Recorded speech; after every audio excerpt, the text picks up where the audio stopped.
Graça e paz a todos, uma vez mais para o nosso povo e também para aqueles que providencialmente, na providência de Deus, tem onde se encontram, tem a oportunidade também de receber nessa noite da porção da palavra de Deus. Deus tem planos e propósitos dele que envolvem os planos e propósitos dele que envolvem a nossa vida e o nosso viver. Um homem por nome Ananias, no capítulo 9 de Atos, livro de Atos dos Apóstolos, o escritor, o Dr. Lucas, um médico amado, registra uma importante missão dada por Deus a este homem por nome Ananias. E haveria então de Lucas, o escritor, atentando para esta pessoa por nome Ananias, uma única vez, num único momento, registrar uma importante missão de Deus dada a este homem, por nome Ananias. Em todo o viver daquele homem, o que mais marcaria ele na palavra de Deus é aquela pessoa para quem Deus disse, indo ele ter com Saulo, posteriormente Paulo, nos momentos iniciais de Paulo, desprovido da visão, e assim ficou por 3 dias, Ananias tem a missão de ir ter com Saulo, e Deus diz para ele, vai, porque este é para mim um vaso escolhido, para levar o meu nome diante dos gentios, dos reis e dos filhos de Israel. E Deus diz ainda, continuando no versículo 16 de Atos 9, e eu lhe mostrarei a você, Ananias, quanto deve padecer pelo meu nome. Não só mostrou para Ananias, mas para milhares de pessoas, de uma geração a outra, este servo por nome Paulo, com quem Ananias teve o privilégio de confirmar a decisão dele em Cristo e batizá-lo. E naquele momento ele recobra a visão. Propósito de Deus. Estou dizendo isto porque no vai de Deus para Ananias, Paulo era um importante instrumento que seria usado por Deus para levar o Evangelho, a palavra de Deus, aos gentios. Deus queria usar um judeu zeloso das tradições dos pais, que agora, vindo ao conhecimento de Cristo, transmitiria todo o seu empenho e zelo e dedicação pela causa de Jesus Cristo, a pregação do Evangelho. E Paulo, com todo o esmero e disposição, se apresentou. Ele teve a sua vida investida em favor das almas, e entre as almas ganhas para Cristo, na sua maioria, os gentios. Ele foi quem Deus usou para pregar o Evangelho na cidade grega de Corinto e ganhar pessoas para Cristo. E nós estamos estudando a respeito de fé, amor e esperança. E o apóstolo Paulo é o homem de Deus que traz para nós, na devoção da palavra, principalmente a respeito de amor, na carta que ele escreveu à igreja em Corinto, como que Deus usou sobremaneira, na inspiração da palavra, apresentar para nós uma tão impressionante e absolutamente de uma compreensão com tamanha grandeza a respeito do caminho excelente, ou ainda mais excelente, que é o amor. E hoje à noite nós continuamos falando sobre as características do amor, ainda sobre o amor não se porta com indecência. E eu quero levar você para uma festa hoje à noite, uma festa chamada Festa do Amor. Entre eles, naqueles dias, da expressão grega ágape, festa do amor divino. É claro que eu estou apresentando para você, o amor não se porta com indecência. Então, entenda, nós vamos perceber onde é que estava a indecência, o comportamento inconveniente, ao ponto até de que esta festa não passaria na sua existência no segundo século. Em pouco tempo, ela deixaria de existir por causa de distorções, aberrações. O princípio dela, elementar, bom, mas ela se corrompeu. Abra lá você comigo em 1 Coríntios capítulo 13, vamos ler o versículo 4 e 5, 5 apenas na parte A do versículo. Logo em seguida vamos orar e então trabalhar com vocês e com quantos Deus tem nos dado esta noite a mensagem da palavra de Deus.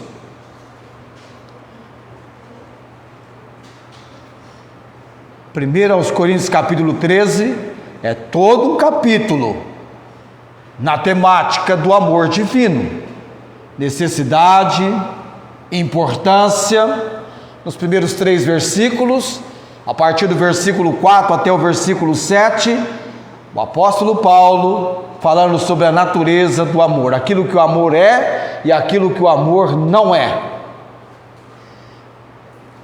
Versículo 4, já estudamos o que eu vou mencionar agora. O amor é sofredor, é benigno, o amor não é invejoso, o amor não trata com leviandade, não se ensoberbece, não se porta com indecência. Na semana que vem eu vou começar a tocar, não busca os seus interesses, mas não se porta com indecência. Vamos orar nesse momento, nós precisamos da direção do Senhor. Nosso Deus, Pai Celestial, o Senhor, na obra do Espírito Santo, é o autor da Bíblia, este livro do Senhor Deus, que nós abrimos para nele nos encontrarmos, estudando, meditando, memorizando, pregando a palavra do Senhor. Palavra viva, que tem o seu efeito mais eficaz do que espada que corta de ambos os lados, espada de 2 gumes. Esta palavra penetra, atinge a divisão da alma, espírito e também juntas e medulas do nosso corpo. É impossível quem ou para quem ela é apresentada não manifestar uma reação, ou de aceitação ou de rejeição. É impossível alguém permanecer na neutralidade. E rogamos por nós aqui, por todos quantos o Senhor tem nos dado nesta noite como participantes da palavra do Senhor, da pregação, abra o nosso entendimento. Só o Senhor pode nos dar compreensão de que precisamos, convicção que vem do Senhor, auxílio que só o Senhor tem para nos conceder. Usa-me, capacita, ó Deus, me dê a palavra no abrir da minha boca. Usa-me, Senhor, por misericórdia e graça. Oramos no nome de Jesus. Amém.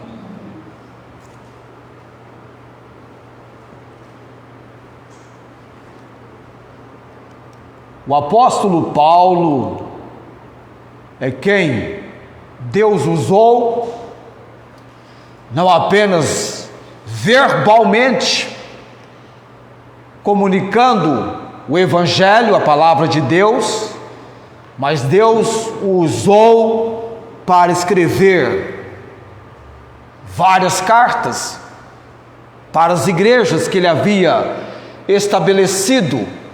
E quando Paulo estava na cidade de Éfeso, ele escreveu esta carta à igreja em Corinto. Paulo já estava na sua terceira viagem missionária. Na segunda viagem missionária, ele passou por Corinto pregando o Evangelho. E lá morou por 18 meses, 1 ano e 6 meses. Morou naquela cidade. E agora, na terceira viagem missionária, ele está em Éfeso. Escreve a carta para a igreja em Corinto. Escreve para corrigir, eu menciono algumas desordens, várias situações que precisavam ser estabelecida a compreensão exata da palavra de Deus. Ele também escreve para apresentar-lhes um modelo verdadeiro de conduta cristã. Paulo tinha um cuidado pelas igrejas, ele se preocupava com o procedimento, a conduta, principalmente de uma igreja que se mostrava entre eles como se fossem pessoas em Cristo de uma espiritualidade empolgante, destacável, quando na verdade eram desprovidos de tal espiritualidade. E Paulo disse para eles, escrevendo a carta: não vos pude tratar como a espirituais, mas como a meninos em Cristo. Vocês precisam de leite, vocês são carnais. E ele então escreve um modelo de conduta cristã. Tamanha ou grande interesse por eles. Na segunda carta, quando ele menciona toda a sorte de situações, de contratempos, de dificuldades que ele enfrentara, além das coisas exteriores, o oprimia o cuidado de todas as igrejas. Ele tinha uma atenção especial por cada pessoa que ele havia ganho para Cristo através da pregação do Evangelho. E um dos problemas de Paulo com respeito à igreja de Corinto, é um deles, teve vários, diz respeito, ou foi com respeito, à ceia do Senhor. Nós vimos na semana passada, na semana anterior à semana passada, quando nós começamos o estudo, o amor não se porta com indecência, eu mencionei o quadro cultural da cidade de Corinto, a questão da adoração pagã, idólatra da cidade, da Grécia, para com a deusa Vênus, aquele número de prostitutas, as chamadas sacerdotisas, que nas reuniões, nas cerimônias, praticavam relações sexuais e eram prostitutas cultuais, que assim procediam, a maioria delas com o cabelo cortado ou raspado, ao ponto de Paulo então escrever um princípio de decência para a igreja em Corinto, que foi a questão do uso do véu, que tinha como sinal de importância, não apenas algo honroso, mas também de subordinação. Entendamos, o amor não se porta com indecência, não vai agir inconvenientemente, de maneira vergonhosa, porque o amor é respeitoso e não vai tratar a pessoa amada de maneira vergonhosa. Ele não é indecente, não é imoral com imoralidade, com despudor, com desonra. É algo honroso, moral, decente, tem decência. E Paulo trata no capítulo 11 sobre isto, que era algo muito importante para as mulheres no seu comportamento na igreja, tanto de honra como também de subordinação ao marido. O marido sendo o cabeça da mulher, Cristo o cabeça do homem e Deus o cabeça de Cristo. Paulo tratou sobre isso no capítulo 11. Mas também no capítulo 11, Paulo vai tratar com eles a respeito da ceia do Senhor. Versículo 17 do capítulo 11, de 1 aos Coríntios. Nisto, porém, que vou dizer-vos, não vos louvo. Não há pessoal aí de Corinto, não vou elogiar vocês. No que eu vou escrever agora, não dá para elogiar vocês. Porquanto vos ajuntais, não para melhor, senão para pior. Porque antes de tudo, ouço que quando vos ajuntais na igreja, há entre vós dissensões, em parte creio. E até importa que haja entre vós heresias, para que os que são sinceros se manifestem entre vós. De sorte que quando vos ajuntais num lugar, não é para comer a ceia do Senhor, porque comendo cada um toma antecipadamente a sua própria ceia. Assim um tem fome e o outro embriaga-se. Não tendes porventura casas para comer e para beber? Ou desprezais a igreja de Deus e envergonhais os que nada têm? Que vos direi? Louvar-vos-ei? Nisto não vos louvo. E a sequência do texto, Paulo vai falar sobre o procedimento da ceia do Senhor. A celebração da ceia do Senhor é um assunto de contínuo interesse para as igrejas de todo o mundo. Duas pessoas na Bíblia, então somente duas, nos apresentam orientações, informações, instruções quanto à celebração da ceia do Senhor. Ou seja, o Senhor Jesus e o apóstolo Paulo, aqui em 1 aos Coríntios, ele vai passar instruções a respeito da ceia do Senhor. Havia na cidade de Corinto uma festa denominada Festa do Amor, era a festa ágape. Na igreja de Corinto tinha esta festa. Ela tinha como objetivo o amor fraternal, a comunhão, amor fraternal entre os irmãos que criam em Jesus. Muito bem. Momento em que os mais abastados, os ricos, ajudavam os mais pobres. Mas infelizmente, essa prática da festa do amor, ela sofre distorções, aberrações e perde o seu sentido original. Ao que tudo indica, os cristãos do período apostólico, cristãos que participavam de uma mesma igreja local. Havia várias igrejas em regiões diferentes, os irmãos participantes de uma mesma igreja local, ao que tudo indica, tinham o costume de reunir-se uma vez por semana, pelo menos uma vez por semana. E quando eles se reuniam uma vez por semana, era para comerem juntos.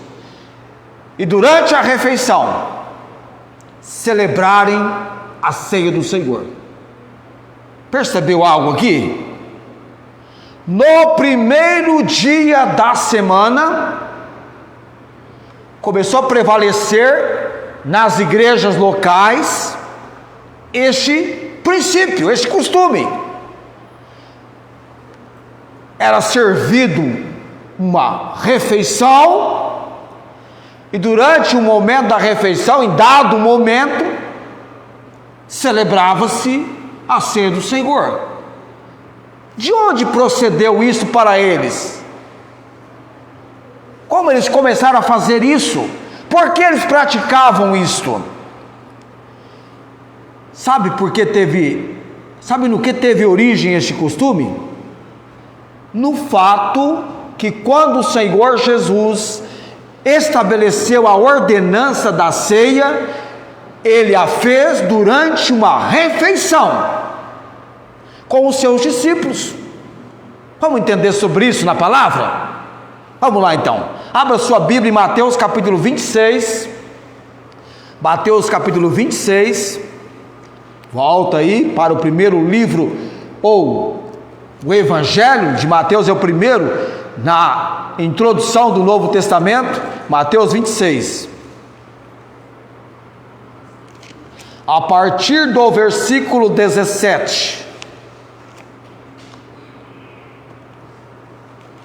Mateus 26, a partir do versículo 17, que é a respeito da instituição por Cristo da ceia do Senhor. Quando você toma a admoestação de ler todo o Evangelho de Mateus, é somente nesse momento aqui, prestes a hora de Jesus ser preso, é que ele estabelece, ele ordena, ele institui a ceia do Senhor. Versículo 17, todos estão lá de olhos na palavra, não é isso? E no primeiro dia da festa dos pães ázimos, Páscoa, não é? Chegaram os discípulos junto de Jesus, dizendo: onde queres que façamos os preparativos para comeres a Páscoa? Eles indagam o Senhor Jesus.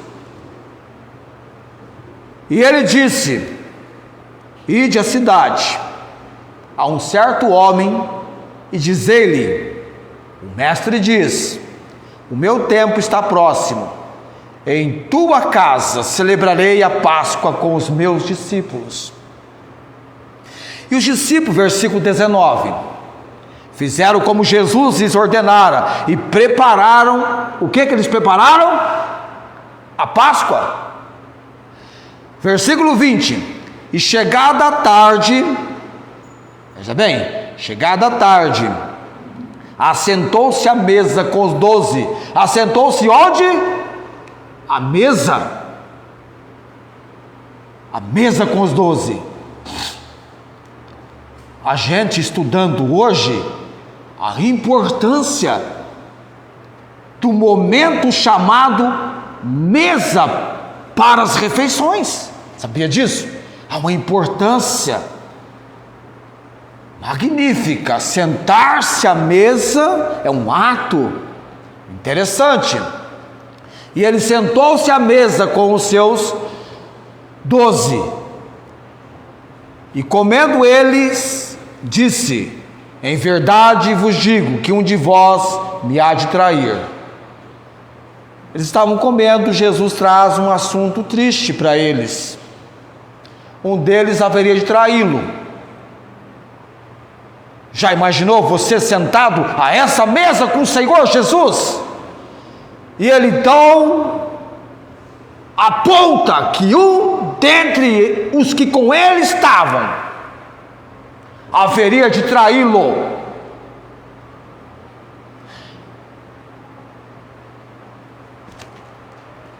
será que sou eu? Quantos pensaram assim, né?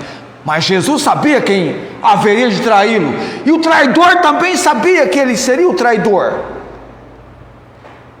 Ele até ainda teve a ousadia, não sei se aqui no texto ou no outro texto, de dizer: sou eu? Porventura sou eu? O traidor se manifestou. E eles, entristecendo-se muito, começaram a dizer-lhe: porventura sou eu, Senhor?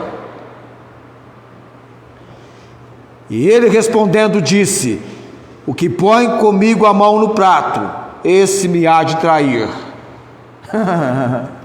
Todos estavam, não respondeu dentro da compreensão deles, absolutamente ficou incompreensível.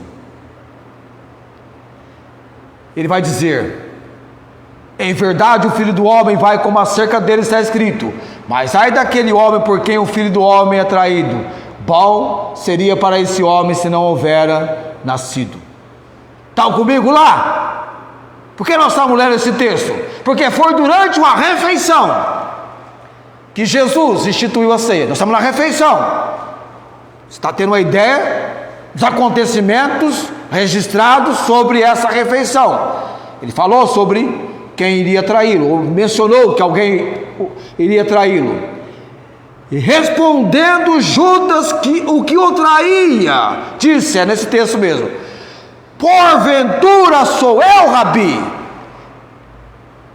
Ele disse: tu o disseste. Você quem está dizendo. E quando comiam, percebe? Estão comendo, estão se alimentando. Jesus tomou o pão e abençoando-o, o partiu e deu aos discípulos e disse: espera aí, eles estão comendo. Enquanto comiam, Jesus toma o pão, abençoa. O que está fazendo?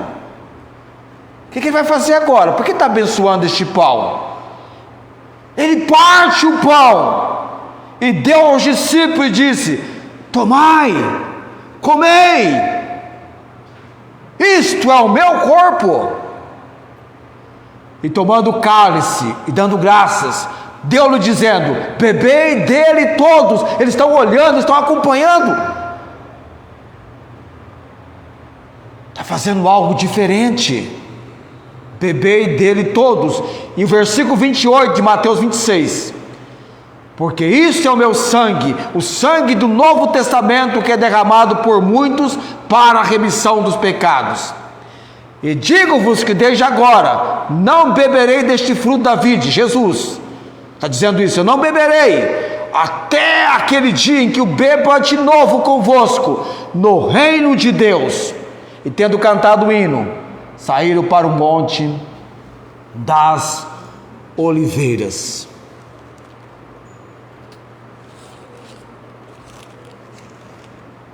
Há outros textos mais, nós temos os evangelhos, Marcos, Lucas, João. João não menciona bem a ceia em si, mas vai falar do lava-pés, do capítulo 13, que complementa os acontecimentos daquele dia. Lucas também, no capítulo 22, fala sobre Jesus instituindo a ceia durante uma refeição. Você viu lá, eles comiam, estavam comendo. Você teve uma noção desse momento? Eu não sei você, mas eu quase que apareço no meio deles ali, acompanhando toda a situação, visualizando, né? Nós visualizamos assim. E aparentemente, essa festa do amor tinha 3 objetivos: a comunhão cristã, realçar a comunhão entre os irmãos, a fraternidade. Um outro objetivo, o compartilhar dos alimentos entre os mais pobres. Pode ver que Paulo diz: olha, alguns estão comendo, os outros não. Virou uma bagunça. E também nessa festa ágape, nessa festa do amor, o objetivo, a ceia do Senhor, lembrarem do significado do pão e do suco da vide, do fruto da vide, que foi estabelecido pelo Senhor Jesus. A igreja em Jerusalém seguiu este exemplo de forma a partir o pão. Vamos ler lá sobre Jerusalém, num ambiente em que as refeições eram tomadas em comum. Então, refeições comunais lá em Jerusalém. Atos capítulo 2, do 42 ao 47.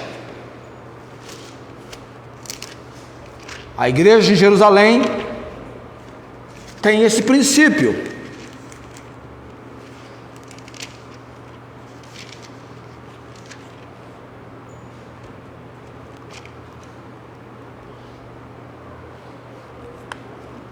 Olha como que era a procedência da igreja nesse trecho que nós vamos ler agora de Atos capítulo 2.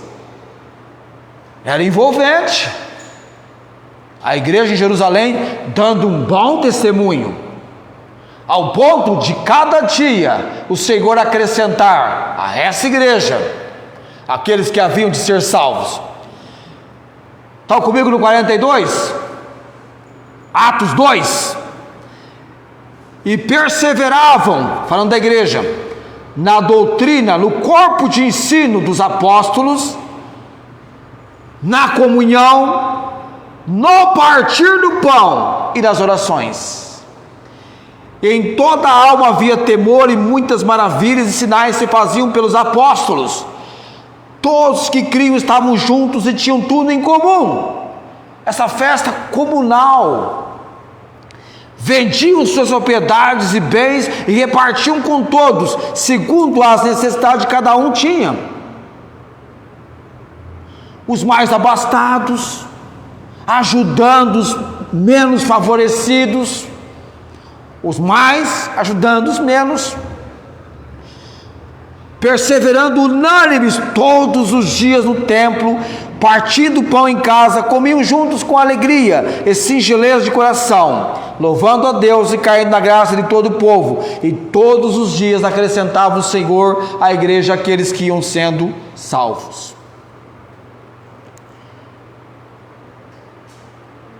A um ponto que esta festa, este tipo de celebração, festa do amor, momento de profundo afeto e comunhão, do amor fraternal entre os irmãos, o compartilhar de alimentos, quem dispunha de mais, trazia mais, de maneira que todos poderiam usufruir de maneira proporcional, e lembrando e celebrando a ceia do Senhor. Isso, em dado momento, alcançou as igrejas espalhadas por todo o mundo, ao ponto que o apóstolo Judas, no tocante às distorções, o apóstolo Pedro menciona sobre essa festa do amor, que em pouco tempo deixaria de existir. Judas só tem um capítulo, versículo 12. Olha o que Judas fala dos falsos mestres, homens que desviaram da verdade, pessoas que desviaram da verdade. Estes são manchas em vossas festas de fraternidade.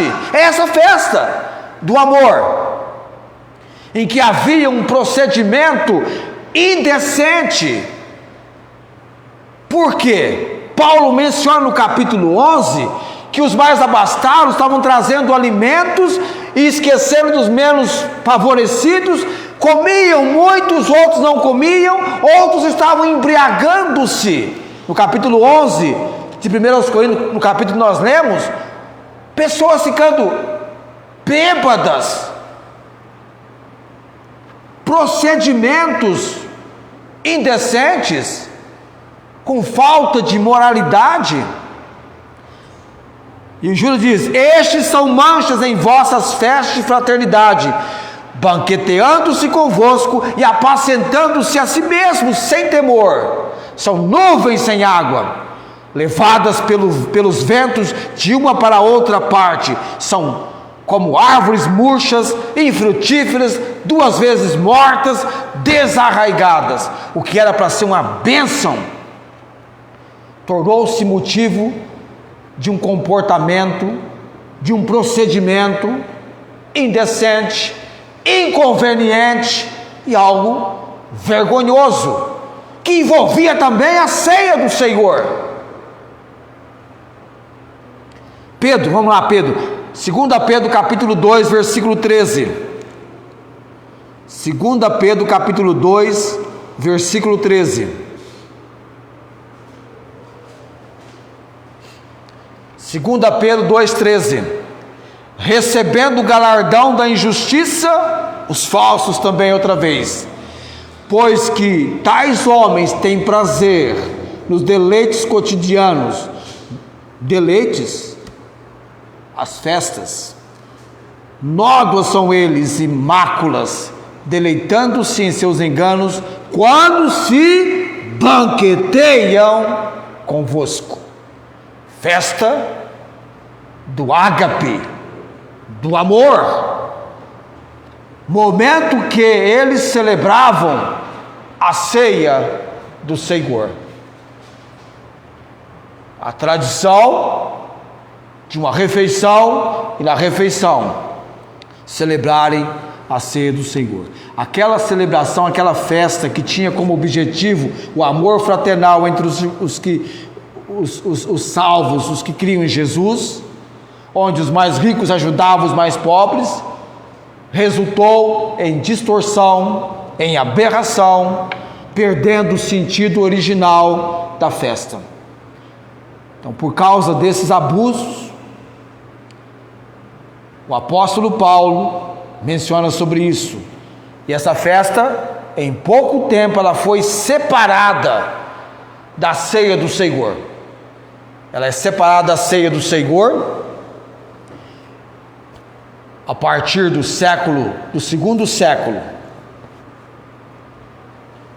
Paulo, quando escreveu a carta à igreja em Corinto, a festa estava em plena apresentação.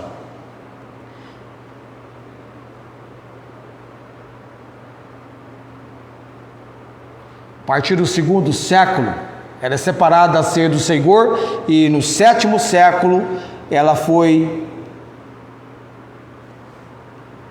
deixou de ser praticada. Por isso que eu e você, no seio da igreja de Jesus Cristo, quando viemos ao conhecimento da ceia do Senhor, não a praticamos em meio a um banquete. Houve um concílio que acabou com até mesmo a festa do amor chamada ágape. No 2º século ela já foi desvinculada da ceia do Senhor. Os irmãos de Corinto estavam abusando da ceia do Senhor. Eles tinham divisões entre eles. Os mais ricos não estavam esperando pelos mais pobres para participarem juntos. Cada um comia o seu próprio alimento, não deixando para os outros, inclusive para os pobres. E Paulo, então, veementemente, de maneira impetuosa, tratou desse assunto com eles com todo rigor, com toda severidade. Não elogiou, mas admoestou. Ainda mais quem, hein? O apóstolo Paulo, pronto sempre com o dom que Deus lhe havia dado para exortar, exortou de maneira rígida e severa os irmãos da igreja de Corinto. E a ceia não era para ser transformada numa refeição comum. As refeições, você não tem casa não? Por isso que ele falou, como nas casas de vocês? Essa reunião aqui é uma reunião séria. Ele falando com eles. Olha o que vocês estão fazendo na ceia do Senhor. Como consequência disso, a igreja estava trazendo juízo, maldição E até pessoas tinham morrido por causa disso. Por isso que ele coloca lá nos versículos, a partir do versículo que ele vai mencionar o que ele recebeu do Senhor na noite que foi traído, como proceder à ceia. E aí ele vai dizer assim: portanto,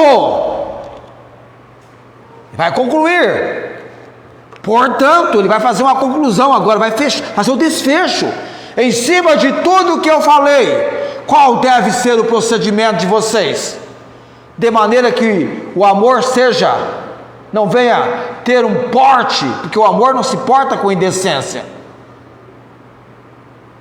Cadê o verdadeiro amor de vocês? Portanto, qualquer que comer este pão ou beber o cálice do Senhor indignamente, será culpado do corpo e do sangue do Senhor. Examine-se, pois, o homem a si mesmo, e coma deste pão e beba deste cálice. Porque o que come e bebe dignamente, como eles estavam fazendo, come e bebe para a sua própria condenação, não discernindo o corpo do Senhor. Ele falou assim: o ajuntamento de vocês não está sendo para melhor, está sendo para pior, nos versículos anteriores. Lá anteriormente ele fala sobre isso. Porque antes de tudo, ouça que quando vos ajuntares na igreja, há entre vós dissensões, em parte eu creio. De sorte que quando vos ajuntares, no versículo 20 do capítulo 11, não é para comer a ceia do Senhor. No versículo 17 ele fala que ele não vai louvá-los, que não vai elogiá-los, porquanto vos ajuntais, não para melhor, senão para pior. Que mérito, se assim poderíamos mencionar, né? Que motivo, que razão benéfica está sendo essa reunião? Qual benefício está tendo? Não está sendo para melhor. O último estado, o estado final é pior. E aí no versículo: examine-se, pois, o homem, porque o que come e bebe dignamente, come e bebe para a sua própria indignação, não discernindo o corpo do Senhor. Por causa disso há entre vós muitos fracos, doentes e muitos que dormem. Ele coloca isso para eles, procedimento. Ele está apresentando para eles o verdadeiro modelo de conduta cristã. Aqui na palavra de Deus, o procedimento para a igreja de Jesus Cristo, nós temos um manual, nós temos princípios, normas que nós temos que seguir, que obedecer, praticar, porque nós estamos na igreja cujo cabeça é Jesus, e nós somos membros individuais do corpo de Cristo. Vários membros, temos um corpo. O cabeça desse corpo é Cristo. Quem comanda o corpo, quem dá ordens para o corpo é a cabeça. E o corpo, com as ordens dadas pela cabeça, executando essas ordens, faz a operação para o benefício de todo o corpo. Cada membro do corpo, pensando no corpo físico do ser humano, cada membro tem a sua importância, não está ali de enfeite. A sua mão tem 5 dedos e nenhum deles são iguais. Essa mão com essa aqui empata, né? Mas aqui é a mão direita, aqui é a mão esquerda. Braço direito, braço esquerdo, tem a sua importância. Bom funcionamento do corpo. Você pode ver que tem irmãos aí que quando está com dor na coluna, não sei se o pé comemora ou não, mas não ficam em pé, não põe todo o peso sobre o pé. Não é que o pé está doendo, não vou ficar em pé não, porque meu pé está doendo. Eu nunca vi alguém falando assim, mas eu vi alguém dizendo, né, não é? Não vou ficar em pé, não estou podendo ficar em pé porque eu estou convalescido da minha espinha dorsal, da minha coluna, está doendo, não estou bem. E você fica sentado, está ok. Você não está bem da coluna, e aí você poupa também até o pé, né? O pé diz, olha, ela não ficou em pé, mas eu estou bem, poderia ter ficado em pé, eu estou bem. Mas a coluna fala: não fica não, que eu vou dar uma fisgada em você. A pessoa vai levantando a coluna daquela fisgada, lá vai ficar em pé. Não fica não, que eu não quero que você fique em pé não. O pezinho tá bom, mas a coluna tá reclamando aqui que precisa de cuidados. Se um membro do corpo padece, todo o corpo sofre. É assim. Tem irmãos que não estão aqui hoje à noite, eu sinto falta. Você também sente, não sente? Até só uma semana inteira que a gente passa, eu na segunda-feira estou aguardando o sábado e o domingo. Vai falar que você é diferente de mim. Você já fica na expectativa. Vai chegar o sábado e o domingo. E como que a gente gosta do sábado e do domingo, não é? Principalmente porque você tem uma pausa do seu trabalho do cotidiano. E é tempo da gente encontrar os irmãos. A gente não tem uma festa ágape a cada final de semana aqui. Nós não banqueteamos a cada final de semana. Mas temos o banquete da palavra de Deus, amém? O testemunho dos irmãos. A sua vinda para as reuniões. Eu fiquei triste ontem, porque ausentamos, eu e família, estávamos num casamento. De vez em quando acontece um casamento, não é? Eu gosto de participar de casamentos, da cerimônia, da celebração, a festa. Nada contra, não é? Jesus foi convidado e foi.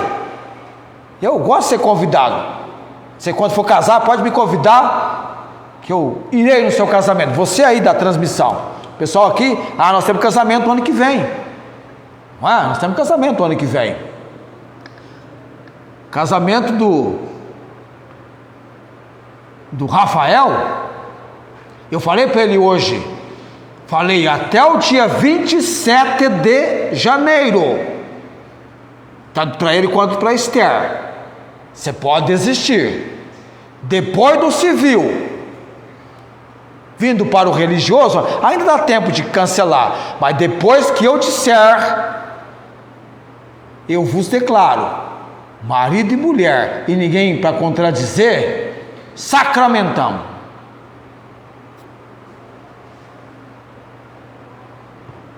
Falei para ele: aguenta as pontas.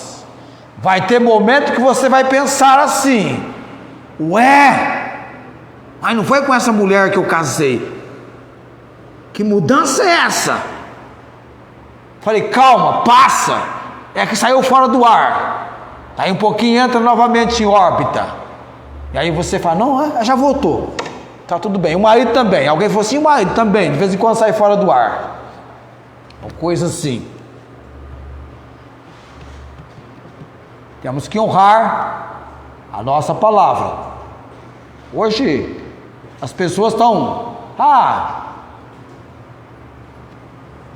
descartando. Não é algo descartável. O que não é descartável eles chamam de retornável. Vai usar. Que Deus abençoe os irmãos. A semana que vem eu vou ainda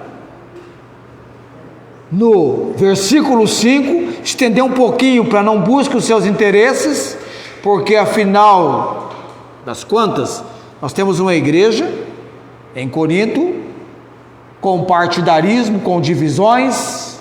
O meu dom é melhor do que o seu, eu falo em línguas, eu faço isso e aquilo, eu sou de Paulo, não, eu sou de Apolo, não, eu sou de Cristo. Tinha os mais espirituais. Que situação de divisão. Mas Paulo traz para eles esse caminho mais excelente. E que aula, e que ensinamento, e que propriedade o apóstolo Paulo apresenta no capítulo 13 de 1 aos Coríntios. O apóstolo Pedro reconheceu, falou: Paulo, usado por Deus, inspiração divina. Tem pontos dos escritos de Paulo que é difícil. Você vai suar a camisa. Que vai ter de irmãos e irmãs com Cristo e de Cristo com Paulo. Paulo, aquele texto, Paulo, vamos conversar, Paulo. Quem é melhor do que o apóstolo Paulo para pregar-lhes ou para pregar-vos a respeito do que eu preguei hoje à noite? Ele. Nós somos auxiliados, ajudados pelo Espírito Santo. Na verdade, o mesmo Espírito que estava com Paulo, que pode nos capacitar, nos usa.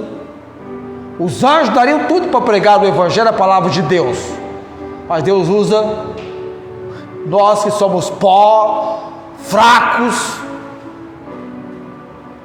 Você não tem ideia de quanto eu preciso do Espírito Santo, e cada dia mais, eu estou num processo de envelhecimento, está tudo envelhecendo, até o cabelo, já está cheio de cabelo branco, não parece, mas está, espalhadinhos, escondidos, estão escondidos agora, daqui a pouquinho eles se revelam, se mostram, a idade vai indo, quisera eu chegar aos 80 anos, com a memória, com a mente que Deus tem me dado agora, quisera eu, se Deus der graça, eu abraço com bastante carinho essa graça do Senhor. Coloquemos-nos em pé, nesse momento, está chegando a hora da gente voltar para casa, a gente tem que colocar os nossos olhos no Monte Calvário, é de lá que vem o nosso socorro, porque é um Deus que está acima de todos os nossos problemas, é um Deus que criou os céus e a terra, é um Deus criador, sustentador de todas as coisas, Ele quem cuida de nós. Aguarda nele, espera nele, não falha, não vai nos decepcionar. Gosta das crianças, já as conhece desde o ventre, ainda informe. Jeremias diz, ou aliás, o salmista diz, Davi: os teus olhos viram o meu corpo. Nos conhece em cada momento, em cada segundo, poderoso para cuidar de nós, real, único, vivo e verdadeiro. Chama aquele que nele não crê na sua existência de nécio, de tolo. Há um Deus criador e sustentador de todas as coisas, real, que mostrou o seu amor, que demonstrou o seu amor através do bendito e eterno Salvador, o Senhor Jesus. Vamos orar nesse momento. Pai de todo poder e autoridade, Tu és o Deus que reina com poder, majestade, glória. O Senhor é soberano sobre tudo e sobre todos. A minha vida, a nossa vida, pertence ao Senhor. Nós pertencemos ao Senhor. E que privilégio de criaturas do Senhor sermos em Cristo Jesus, a condição do Senhor nos chamar de filhos, por causa da obra salvadora do Senhor Jesus Cristo. Todos quanto receberam Jesus como Senhor e Salvador, é do Senhor o poder de serem chamados filhos do Senhor, filhos e filhas do bendito Deus. Obrigado pelo privilégio, Pai. Também, ó Deus, confirma o ensino da palavra do Senhor aos irmãos. A minha capacidade é limitada, é pequena. Na verdade, tal capacidade é necessária vir do Senhor para o ensino da palavra, para a pregação, para a devoção. Obrigado, porque o Senhor tem cuidado de nós. O Senhor tem trazido o alimento espiritual de que necessitamos, de que precisamos. O Senhor tem, com misericórdia, colocado suas mãos sobre esta igreja, sobre cada irmão. Uma alma vale mais do que o mundo inteiro. Oramos hoje à noite. Certamente há alguém que entende que não tem Jesus como seu Senhor e Salvador, não é parte da igreja de Cristo. Que tal pessoa possa, na obra do Santo Espírito, vir a Cristo e ser salvo por Cristo. E quanto aos salvos, Senhor, nos dê a graça de sermos irmãos e irmãs dedicados ao Senhor. Abençoa, Pai, a obra do Senhor, a obra da igreja de Jesus Cristo. Nós oramos no nome de Jesus. Amém. O Senhor te abençoe e te guarde. O Senhor faça resplandecer o seu rosto sobre ti e tenha misericórdia de ti. O Senhor sobre ti levante o seu rosto e te dê a paz. Amém.